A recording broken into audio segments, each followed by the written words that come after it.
আসসালামু আলাইকুম। তো আমি এই মুহূর্তে আছি আমাদের ঢেঁড়সের প্রজেক্টটাতে। এটা আসলে একটা ছোট্ট একটা সমস্যা হয়ে গেছে। সমস্যা বলতে একদমই সিম্পল। এগুলো আসে, স্বাভাবিক ব্যাপার। যেমন মানুষ যতই সতর্কতার সহিত চলাফেরা করুক, একটু বেশি গরম পড়লে বা একটু বেশি ঠান্ডা পড়লে যেমন সে তার গায়ে জ্বর উঠে যায়, সে সর্দিতে আক্রান্ত হয়। ঢেঁড়সের জন্য এই মোজাইক ভাইরাসটা এরকম একটা ব্যাপার।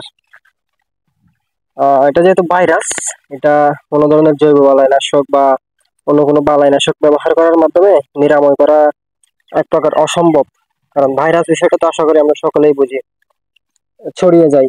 এটা যদি এখনই ব্যবস্থা না নিই বা রোদ দেখে একটা পরিবেশ বুঝে যদি আমরা ইয়া করি, আহ এটা বালাইনাশক ব্যবহার করার জন্য সুযোগটা খুঁজি, তাহলে বালাইনাশক ব্যবহার করার সুযোগ খুঁজতে খুঁজতে এগুলা ইয়া হয়ে যাবে, পুরা ঢেঁড়সের মাঠেই ছড়িয়ে যাবে এই মোজাইক ভাইরাসটা।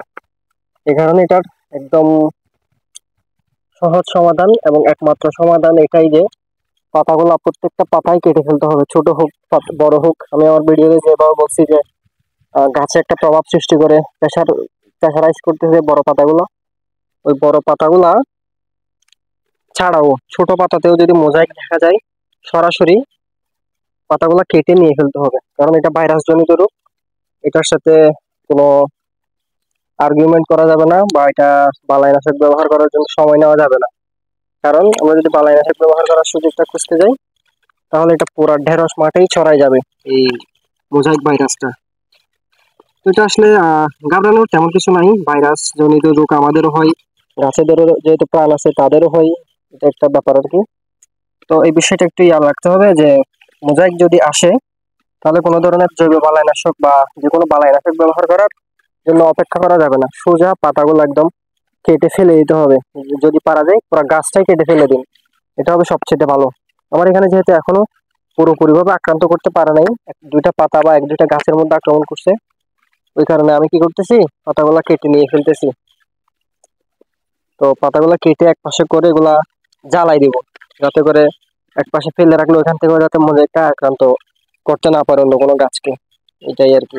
শুধু ঢেঁড়সেই মোজাইক ভাইরাস দেখা যায় না, বরং শসা, আলু, কাঁচামরিচ এবং কাঁকরোল এসব ফসলেও কিন্তু মোজাইক ভাইরাস আসে তথা আক্রমণ করে।